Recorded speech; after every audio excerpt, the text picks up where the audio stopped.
अस्सलामुअलैकुम। Last video के अंदर जो है हमने रीजनरेशन की बात की, हीलिंग रीजनरेशन इस तरह के किस्म में जो है वो कैसे होती है, वो नेम से लिबाइल स्टेबल या परमानेंट जो है वो डन देखते हैं। ये रिपेयर क्या होता है, रिपेयर का दूसरा नाम जो है ग्रोथ स्पीड रिपेयर के अंदर असल में ही फाइब्रोसिस है। अब फाइब्रोसिस जब फाइब्रोसिस होगी, जिस जगह पर डैमेज होगा वहाँ पे फाइब्रोसिस वाला जो है फाइब्रोसिस। अब इस कार के अंदर जो है वो क्या चीज होती है, इंजरी होती है, कार बनता है, कार और बनता है। फाइब्रोसिस का स्कार जो है ये क्यों बनता है, फाइब्रोसिस क्यों करवानी पड़ती है, किसी भी हीलिंग करवाने के लिए एक्सटेंसिव लेवल पे फाइब्रोसिस की कब जरूरत पड़ती है। अगर किसी टिश्यू की रीजनरेशन की पावर जो है वो बिल्कुल खत्म हो चुकी है, वो है ही, अगर रीजनरेशन पावर जो है बिल्कुल नहीं है, मिसाल के तौर पर वो हमारे डन कर चुके के बाद हमारे परमानेंट रीजन की पावर नहीं है, जब डिवाइड ही नहीं कर सकते तो वो रीजनरेशन से हीलिंग नहीं करवा सकेंगे, वहां पे आपको स्कार बनाना पड़ेगा। फाइब्रोसिस वाला स्कार जो है फाइब्रस स्कार बनाना पड़ेगा। या एक तो ये बात है कि जिनके अंदर हीलिंग जो है वो परमानेंट सेल के अंदर हीलिंग होनी ही स्कैरिंग से है। और दूसरा, जो स्टेबल सेल होते हैं, जब अगर किसी से जरूरी नहीं है स्टेबल सेल के अंदर ही, अक्सर ऐसे होता है लिबाइल सेल के अंदर भी डीप इंजरी हो जाती है, जो स्टेम सेल होते हैं वही डैमेज हो जाते हैं। अगर स्टेम सेल तक इंजरी चली जाए, स्टेम सेल ही ना रहे, वहां पे जो है वो स्कार जो है वहां पे भी स्कार ही बनेगा, इवन वो लिबाइल सेल थे। अगर वो लिबाइल सेल जो है उनके स्टेम सेल पड़े होते हैं, वहां से आकर डाटर सेल बनते जाते हैं, अगर ऊपर वाले डेड हो जाते हैं नीचे से और बन के आ जाते हैं। अब रीजनरेशन जो है, रीजनरेशन स्टेम सेल से अगर आपके ये स्टेम सेल में लास्ट करवा दे तो रीजनरेशन तो नहीं होगी, वहां भी क्या होगा, अगेन फाइब्रोसिस वाला फिनोमेना चलेगा। ये फाइब्रोस स्कार बनेगा, या तो उस सेल की डिवीजन की पावर बिल्कुल नहीं है कि वो डिवाइड ही नहीं कर सकते, वहां भी स्कार बनेगा। अगर किसी सेल के अंदर स्टेबल हो या लबाइल, आपके स्टेम सेल जो है वो डेड हो गए हैं, तो फिर भी डाटर सेल नहीं बनते, उस जगह को फिल अप करने के लिए वहां पे अगेन आपको फाइब्रोसिस वाला स्कार। जरा हीलिंग के इसमें ग्रेनुलेशन की टर्मिनोलॉजी यूज होती है कि जहाँ पे इंजरी होती है वहां पे ग्रेनुलेशन। ग्रेनुलेशन जो है वो क्या चीज है, ये आम जबान में कहते हैं जख्म अभी कच्चा है। एक होता है कि जख्म लगा, वहां पे इंजरी हुई, वहां पे ब्लीडिंग पहले होनी है, वेजो कंस्ट्रिक्शन होनी है, सबसे पहले ब्लड स्टॉप करना है, वहां पे थोड़ा सा क्लॉट बनाना है ताकि ब्लीडिंग ना हो। फिर टिश्यू इन्फ्लेमेशन स्टार्ट करवानी है, इन्फ्लेमेशन वेजो डायलेशन होनी है, इन्फ्लेमेशन होनी है। इन्फ्लेमेशन के बाद जब इन्फ्लेमेशन एंड अप हो जाएगी फिर हमने हीलिंग स्टार्ट करवानी। अब हीलिंग के अंदर जो मैक्रोफेजेस होते हैं वो फाइब्रोब्लास्ट को स्टिमुलेट करते हैं, ये आके हीलिंग करवाओ। अब उसमें ग्रेनुलेशन बनती, ग्रेनुलेशन के अंदर क्या हो, ग्रेनुलेशन बनाई जाती है, इसके अंदर तो आपके फाइब्रोब्लास्ट सेल होते हैं। ग्रेनुलेशन के अंदर जो है, ग्रेनुलेशन जो है ये सॉफ्ट, अभी भी आपका जख्म बहुत सॉफ्ट होता है, डेलिकेट होता है, तो रेड रेड कलर का है, सॉफ्ट होता है ऊन जो है, जहाँ इंजरी होती है वहाँ पे एक्सेल मैट्रिक्स, वो भी अभी टाइप सी वाला, वन वाला नहीं। वन वाली कोलेजन जो है उसकी टेंसाइल स्ट्रेंथ बहुत ज्यादा होती है, स्ट्रॉन्ग कोलेजन होती है। अच्छा, और तीसरी चीज है वो ये रेड क्यों होता है, वहाँ पे नई कैपिलरीज बनती है, जिस जगह पे डैमेज होता है वहाँ पे फाइब्रोब्लास्ट आ जाते हैं, वहाँ फाइब्रोब्लास्ट वहाँ पे आके जो है वो कोलेजन डिपोजिट करवाते हैं। अब कोलेजन डिपोजिट हो गई है और एंजियोजेनेसिस का प्रोसेस के साथ साथ हीलिंग के स्टार्ट हो जाता है, वहाँ पे एंजियोजेनेसिस भी होती है। अब एंजियोजेनेसिस से आपकी नई कैपिलरीज वहाँ पे बन जाती हैं। ये भी कैपिलरीज हैं, इनकी जो है प्रॉपर वेसल नहीं बनी, तो ये इजीली ब्लीड हो सकती हैं आराम से, इसलिए टिश्यू जो है, इसके ग्रेनुलेशन वाले टिश्यू होते हैं वो अभी जख्म जो है वो ताज़ा जख्म जिस तरह होता है वो अभी भी स्वेल होता है, उसके अंदर होता है, उसके अंदर भी एडिमा होता है। अब एडिमेटस कंडीशन है वो क्यों होता है, क्योंकि कैपिलरीज जो है वो लीकी होती है। जब तक वेसल पूरी नहीं बन जाएगी ये लीकनेस तो खत्म नहीं होगी ना। इसको कहते होते हैं ग्रेनुलेशन टिश्यू। जिस जगह पे इंजरी करवाई है वहां पे फाइब्रोब्लास्ट आएंगे, वो कोलेजन टाइप 3 डिपोजिट करवाएंगे। कोलेजन टाइप 3 अच्छी स्ट्रेंथ प्रोवाइड नहीं करती कि आपका जो जख्म होता है ये अभी भी वीक होता है, और उस जगह पे जहाँ पे इंजरी हुई है हीलिंग करवाने के लिए आपने एंजियोजेनेसिस का प्रोसेस भी करवाना। अब वो एंजियोजेनेसिस नई कैपिलरी बन वहाँ पे एंजियोजेनेसिस नई कैपिलरी जो बन रही है, ये कैपिलरीज जो है उन सॉफ्ट टिश्यू को जो है जहाँ पे एक्सोलर मैट्रिक्स को क्लोज करवाया जाता है वहाँ पे पेनिट्रेट करेंगी ये कैपिलरीज। ये आपका जो है वो टोटल जो फुल क्लस्टर आप सारा नक्शा बना है यहाँ पे टिश्यू का, जहाँ पे इंजरी हुई थी वहाँ पे फाइब्रोब्लास्ट आए, उन्होंने कोलेजन डिपोजिट करवाई, वहाँ पे नई कैपिलरीज बनी। उसको कहा जाता है ग्रेनुलेशन टिश्यू, या अभी पार्शली हील टिश्यू कह लो आप दूसरे लफ्जों में, अभी प्रॉपर हीलिंग नहीं हुई। टर्मिनोलॉजी इस्तेमाल कर रहा हूँ, मायोब्लास्ट क्या होते हैं, मायोस्टेंट कंट्रैक्शन का वर्ड इस्तेमाल करना है यहाँ पे। जब फाइब्रोब्लास्ट बहुत ज्यादा एक्टिव होते हैं, जब बड़ा सा गैप, अगर छोटा गैप आपने फिल करना है, इसको फिल करने के लिए इतना ज्यादा टाइम नहीं लगता। अगर बहुत ज्यादा गैप, बड़ा गैप आपने फिल करना है, टिश्यू डैमेज हो, आपने वहां पे फाइब्रोसिस करनी है, इसको फिल करने के लिए आपको बहुत ज्यादा फाइब्रोब्लास्ट चाहिए। वो फाइब्रोब्लास्ट ज्यादा एक्स्ट्रा सेलुलर मैट्रिक्स जो है ये डिपॉजिट करवाएंगे, बहुत ज़्यादा एक्स्ट्रा मैट्रिक्स डिपॉजिट करवाएंगे, और कुछ फाइब्रोब्लास्ट जो है वो काम करते जो है, तो कुछ फाइब्रोब्लास्ट इस एरिया के अंदर काम करते करते किसमें चेंज जाते हैं, मसल लाइक सेल बन जाते हैं, स्मूथ मसल लाइक प्रॉपर्टी हो जाती है उनकी, तो कंट्रैक्शन का फिनोमेना देते हैं। तो अब अगर वो मायोफाइब्रोब्लास्ट में चेंज हो जाए, ये इसकी प्रेजेंस जो है, जो मायोफाइब्रोब्लास्ट की प्रेजेंस इस चीज की इंडिकेशन है कि स्कार बहुत बड़ा बन रहा है, जख्म का साइज जो है वो काफी बड़ा है, तो उसमें कंट्रैक्शन आनी ही आनी।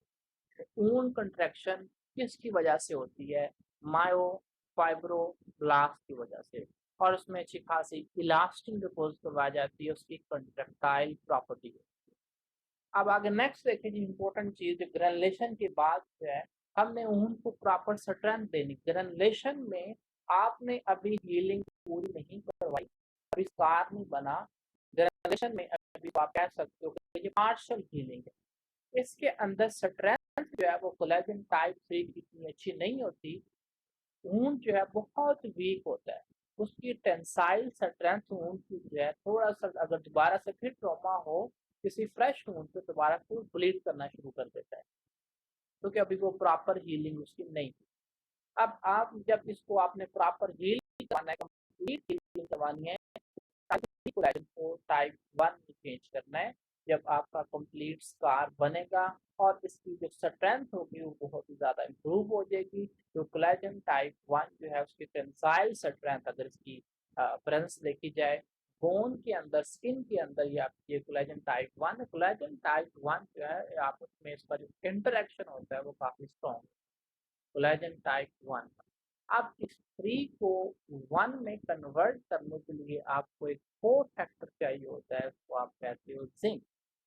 जिंक यहाँ पे इम्पोर्टेंट है, इसका मतलब ये हुआ कि जो जिंक एलिमेंट है वो भी इम्पोर्टेंट है आपके लिए, जो है हीलिंग करवाना, हीलिंग करवाने के लिए जो है वो जिंक भी चाहिए होता है। जिंक का यहाँ पे काम क्या है, जिंक जो है टाइप 3 कोलेजन को टाइप 1 कोलेजन के अंदर जो है वो चेंज, ग्रेनुलेशन के बारे में कुछ बातें। अच्छा नेक्स्ट देखेंगे रीजनरेशन और रिपेयर का ये सारा मैकेनिज्म चलता है वो कैसे स्टार्ट होता है। पैराक्राइन सिग्नलिंग क्या होती है, एक सेल दूसरे को स्टिमुलेट करता है। फॉर एग्जाम्पल मैक्रोफेजेस जो है ये इन्फ्लेमेशन के मेन सेल, वहाँ पे जहाँ पे इंजरी हुई है लोकली ये मैक्रोफेजेस वहाँ पे हैं। अब इन्होंने हीलिंग करवा दी। इन्फ्लेमेशन और हीलिंग के दरमियान मैक्रोफेजेस जो हैं ये ब्रिज के तौर पे काम करते हैं। एक तरफ इन्फ्लेमेशन, दूसरी तरफ हीलिंग। इन्फ्लेमेशन को इन्होंने स्टॉप करना है और हीलिंग को इन्होंने प्रमोट करना है। अब हीलिंग कैसे करवाएंगे, ये इन्होंने स्टिमुलेट करना होता है फाइब्रोब्लास्ट को कैसे स्टिमुलेट करेंगे, ये कुछ केमिकल रिलीज करेंगे, ग्रोथ फैक्टर। ये ग्रोथ फैक्टर जो है फाइब्रोब्लास्ट के लिए कीमोटैक्सिस का काम करते हैं। फाइब्रोब्लास्ट को अट्रैक्ट करके लाते हैं जहाँ पे इंजरी का प्रोसेस चल रहा होता है, कीमोटैक्सिस के थ्रू जो है वहाँ पे उसको अट्रैक्ट किया जाता है। ये फैक्टर फाइब्रोब्लास्ट को बहुत ज़्यादा स्टिमुलेट करते हैं, फाइब्रोब्लास्ट को एक्टिवेट भी करते हैं। तो फाइब्रोब्लास्ट जो है वो फिर आके हीलिंग का प्रोसेस स्टार्ट करवाते हैं। अब जो है ये ग्रोथ फैक्टर क्या करते हैं, ये ग्रोथ फैक्टर जो है कि फाइब्रोब्लास्ट के ऊपर जाकर रिसेप्टर पे अटैच होंगे, वो जीन एक्सप्रेशन जो है वो हीलिंग के लिए फाइब्रोब्लास्ट के अंदर एक्टिवेट कर देगा और जो प्रोटीन सिंथेसिस की जो मशीनरी होती है वो पूरी की पूरी बूस्ट अप कर दी जाती है। ट्रांसक्रिप्शन ट्रांसलेशन वाले सारे स्टेप जो है, तो फिर आपकी कोलेजन और इलास्टिन बनना शुरू हो जाती है, वो एक्सोसाइटोसिस से एक्सक्रीट की जाती है ताकि ज़्यादा से ज़्यादा एक्स्ट्रासेलुलर मैट्रिक्स जो है वो डिपोजिट करवाया जा सके। आगे नेक्स्ट जो है वो जो केमिकल कौन कौन से ग्रोथ फैक्टर मैक्रोफेज जो है रिलीज करता है, transforming growth factor alpha, transforming growth factor beta, दोनों है। ट्रांसफार्मिंग ग्रोथ फैक्टर बीटा जो है ये एंटी इंफ्लेमेटरी है, ये हम डन कर चुके हैं इन्फ्लेमेशन के अंदर। इसका काम जो है वो इन्फ्लेमेशन को स्टॉप करना होता है। बाकी ट्रांसफार्मिंग ग्रोथ फैक्टर अल्फा जो है ये भी ये प्रमोट करता है, ये भी हीलिंग को, एंटी इंफ्लेमेटरी के तौर पे काम नहीं करता, इन फाइब्रोब्लास्ट को अट्रैक्ट करने में हेल्प करता है। स्पेशल फैक्टर जो फाइब्रोब्लास्ट के लिए आते हैं मैक्रोफेजेस से रिलेटेड ड्राइव ग्रोथ फैक्टर्स हैं, ये फाइब्रोब्लास्ट पे भी एक्ट करते हैं, स्मूथ मसल पे भी एक्ट करते हैं और एंडोथेलियम पे भी एक्ट करते हैं। और इनकी जो है एंडोथेलियम की प्रोलिफरेशन, स्मूथ मसल सेल की प्रोलिफरेशन और फाइब्रोब्लास्ट की प्रोलिफरेशन प्लस एक्टिवेशन जो है, फाइब्रोब्लास्ट के नंबर भी ज़्यादा होना शुरू हो जाते हैं, वो पूरे एक्टिव भी हो जाते हैं। और एक और इम्पोर्टेंट फैक्टर होता है फाइब्रोब्लास्ट के लिए, फाइबर का नाम ही है फाइब्रोब्लास्ट ग्रोथ फैक्टर जो है। फाइब्रोब्लास्ट ग्रोथ फैक्टर इसने फाइब्रोब्लास्ट पे भी एक्ट करना है और स्पेशल काम आपने जितनी हीलिंग करवानी है, हीलिंग करवाने के लिए जो है वो आपको न्यूट्रिशन की जरूरत पड़ेगी। अब ये सारा हीलिंग का प्रोसेस स्टार्ट करना था, इसके लिए न्यूट्रिशन भी चाहिए। अब जो सारी न्यूट्रिशन है वो कहाँ से आनी है, वो ब्लड वेसल के जरिए वो हमें एंजियोजेनेसिस भी करवाना पड़ेगा। एंजियोजेनेसिस करवाने के लिए जो है मैक्रोफेज दो फैक्टर वो रिलीज करते हैं, class growth factor, vascular endothelial growth factor जो है, ये दोनों फैक्टर जो है वो एंजियोजेनेसिस के लिए इम्पोर्टेंट है। बस तो आपने ज़रा फंक्शन जहन में रखना है कि एंजियोजेनेसिस करवाने वाले कौन से फैक्टर हैं। ट्रांसफार्मिंग ग्रोथ फैक्टर ये इम्पोर्टेंट है आपके लिए फाइब्रोब्लास्ट को स्टिमुलेट करने के लिए, प्लेटलेट ड्राइव ग्रोथ फैक्टर जो है, और बाकी ग्रोथ फैक्टर जो है वो एंजियोजेनेसिस करवाने में हेल्प करते हैं।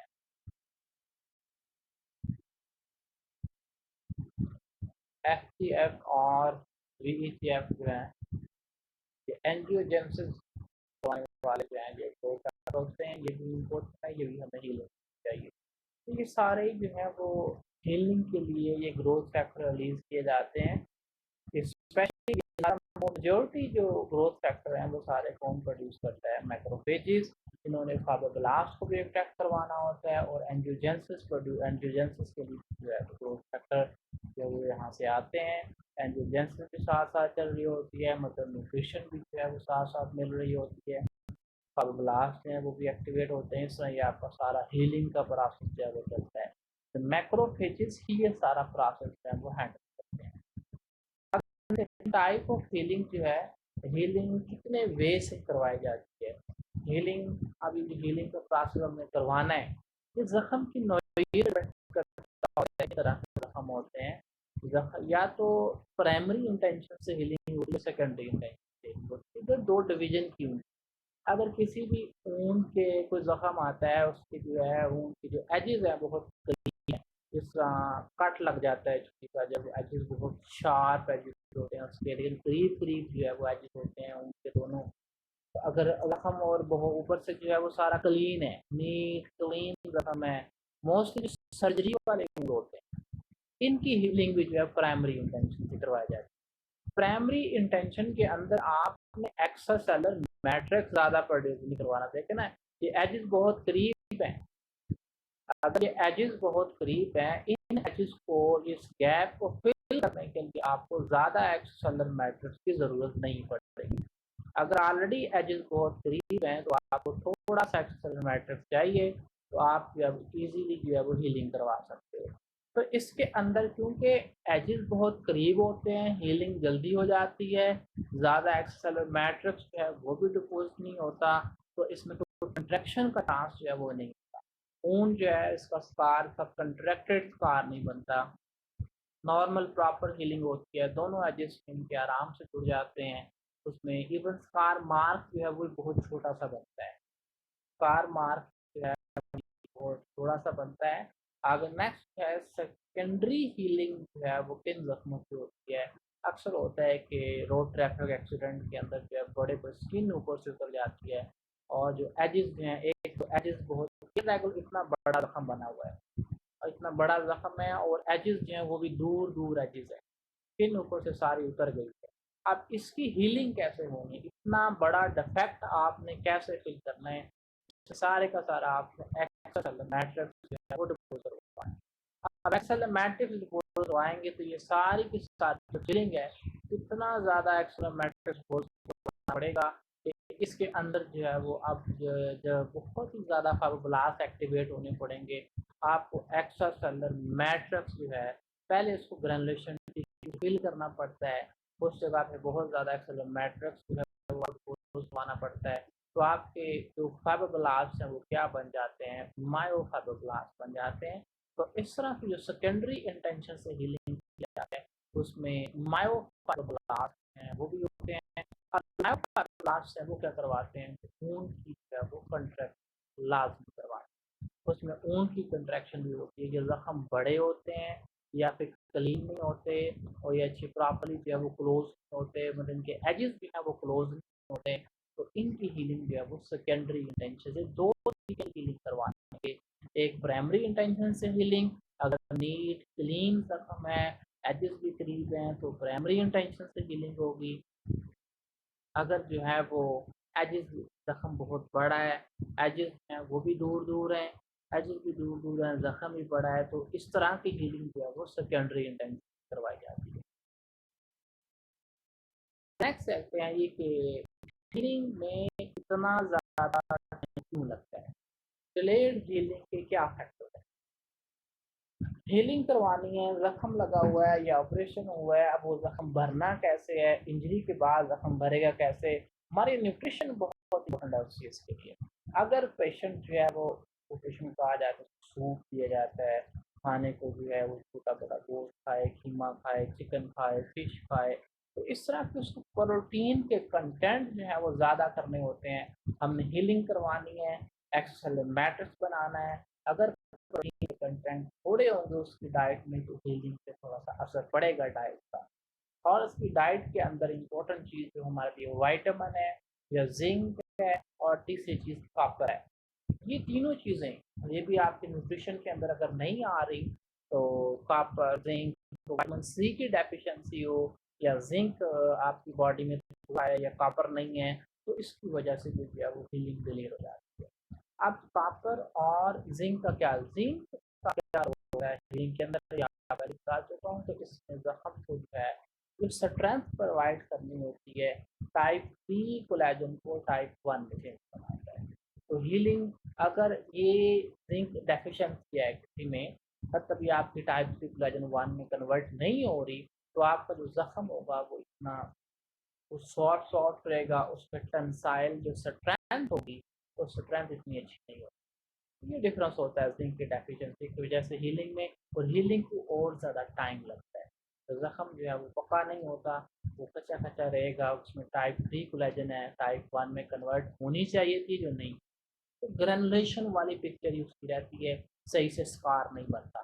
तो कॉपर और विटामिन सी कहाँ यूज होते हैं, कोलेजन को जब आपस में उसकी जो क्रॉस लिंकिंग करवाई जाती है वो कॉपर की हेल्प से, कॉपर जो है वो लाइसल ऑक्सीडेज और विटामिन सी जो है वो हाइड्रोक्सिलेशन जो कोलेजन की जाती है, हाइड्रोक्सिलेशन जो कोलेजन की जाती है, इन दोनों दोनों एलिमेंट से, दोनों को फैक्टर से जो है, जो कोलेजन की हाइड्रोक्सिलेशन और ऑक्सीडेशन की हेल्प से आपस में जो क्रॉस लिंकिंग होती है वो बहुत ज़बरदस्त होती है कोलेजन की। फिर तो उसमें उतनी ही ज़्यादा स्ट्रेंथ आती है। तो विटामिन सी की डेफिशिएंसी पे भी जो है जख्म के अंदर इतनी ज़्यादा स्ट्रेंथ नहीं रहेगी।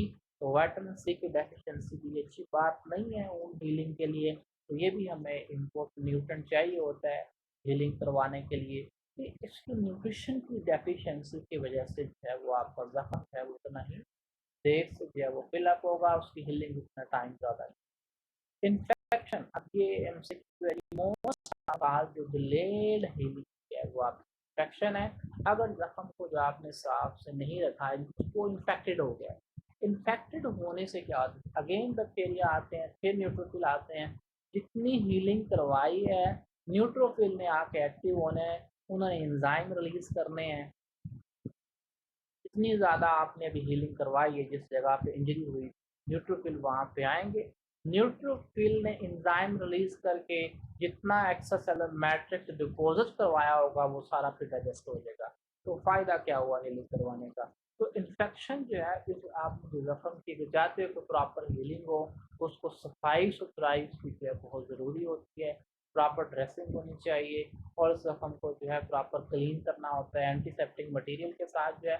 तो इन्फेक्शन जो है मोस्ट कॉमन काज बनती है इसकी delayed wound healing. Delayed wound healing के अंदर इन्फेक्शन मोस्ट कॉमन काज, दोबारा से फिर जो है इन्फ्लेमेटरी प्रोसेस स्टार्ट हो जाता है। इन्फ्लेमेट जब तक इन्फ्लेमेशन रहेगी तब तक हीलिंग नहीं हो सकती, आपको पता है। अब न्यूट्रोफिल जो है, न्यूट्रोफिल इन्फ्लेमेशन को हैंडल कर रहे होते हैं। आपने हीलिंग करवानी है तो वहाँ पे आपको मैक्रोफेज को एक्टिवेट करना पड़ेगा, न्यूट्रोफिल को इनएक्टिवेट कर दो, एंटी इन्फ्लेमेटरी केमिकल रिलीज करो, फाइब्रोब्लास्ट को बुलाओ। फाइब्रोब्लास्ट वहाँ पे एक्स्ट्रासेलुलर मैट्रिक्स डिपोजिट करवा रहे हैं और न्यूट्रोफिल ने आके वहाँ पे इन्फ्लेमेशन जब स्टार्ट करवानी है तो वहाँ पे तो फाइटिंग हो रही है, तो बैक्टीरिया बिकॉज इन्फेक्शन हो चुका है। तो उस इन्फेक्शन के अगेंस्ट न्यूट्रोफिल ने फाइट तो करनी है, वहाँ पे दोबारा से फिर इन्फ्लेमेशन का प्रोसेस स्टार्ट हो जाता है।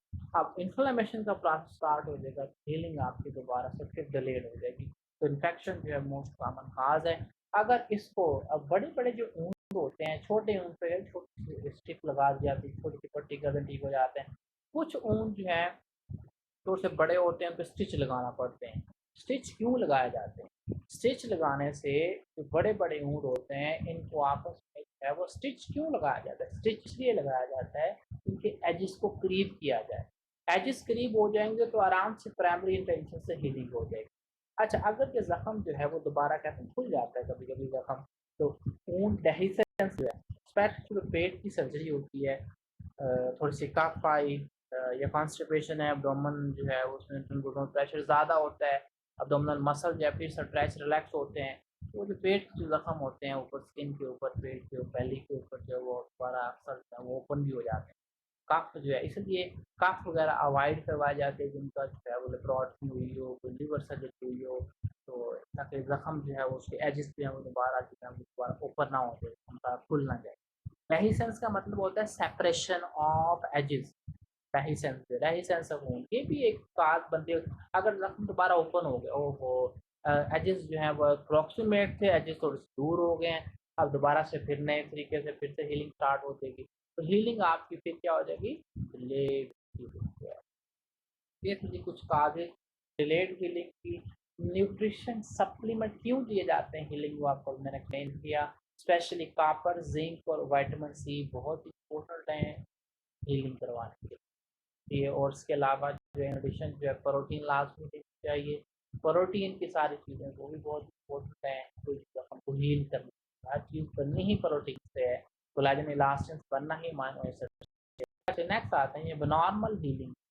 एबनॉर्मल हीलिंग जो है, अगर एक्स्ट्रा सेलुलर मैट्रिक्स जो है आप इतना चाहिए, आप उतना डिपोजिट करो ताकि उतना ही स्कार बने। अगर एक्स्ट्रा सेलुलर मैट्रिक्स ज़्यादा डिपोजिट करवा दिया जाए और इतना जख्म है और जो जख्म आपने उसको फिल किया है, तो इसके ऊपर एक्स्ट्रा सेलुलर मैट्रिक्स इतना ज़्यादा गया है कि जो है वो बाहर आ गए हैं, कट से भी बाहर, अब नॉर्मल स्किन को भी वो इन्वॉल्व कर रहे हैं। इसको कहते होते हैं हाइपरट्रॉफिक स्कार, मतलब स्कार की hypertrophy. Extra deposition of extracellular matrix. Extracellular matrix जो है वो एक्स्ट्रा ही डिपोजिट हो। दूसरा होता है क्लियर्ड फॉर्मेशन। क्लियर्ड फॉर्मेशन जो है ये भी एक एबनॉर्मल हीलिंग का पैटर्न है।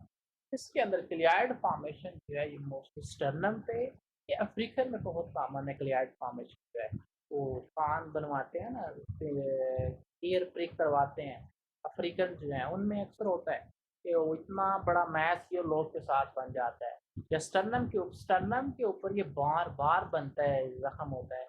अफ्रीकन कंट्रीज के अंदर जो है ना, ये उनकी बॉडी वीक या उनकी जेनेटिक्स ऐसी है, उसमें उनके अंदर जो है क्लियर्ड फॉर्मेशन बहुत ज़्यादा, मैट्रिक्स की इतनी ज़्यादा डिपोजिशन होती है कि इतना बड़ा मैस बन जाता है, इतना हाइपरट्रॉफिक ये तो जो है वो कोई कैंसर की तरह का मैस बन जाता है।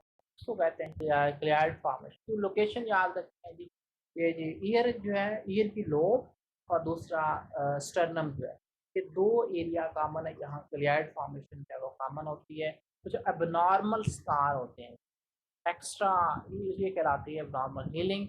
एक्स्ट्रा सेलुलर मैट्रिक्स इतना ज़्यादा डिपोजिट नहीं करवाना, आपको जितनी ज़रूरत है उतना डिफेक्ट फिल करो, बाकी सेलुलर मैट्रिक्स रजिस्ट कर लिया जाता है।